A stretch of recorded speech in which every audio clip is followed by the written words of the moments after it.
In this section, we're going to look a little bit about targeting. But before I go any further though, I should first address a concern that you may have.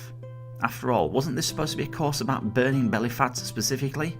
How does maintaining a calorific deficit guarantee that you'll lose your gut?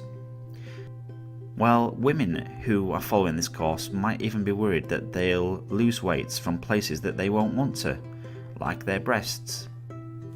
As some of you may already know, this does not guarantee that you'll lose your belly. That's because nothing can guarantee that you'll lose your belly. Unfortunately, there is no such thing as targeting fat loss.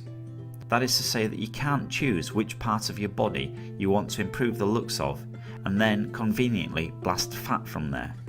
The order in which fat is lost from the body is actually genetically predetermined, and it is impossible to change.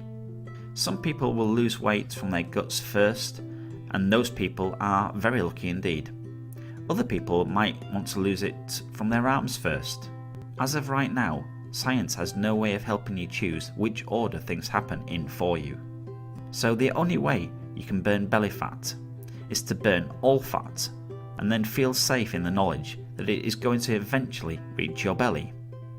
That said though, we will look at some specific tips in this course later on that can help you make your belly flatter and more toned in other ways.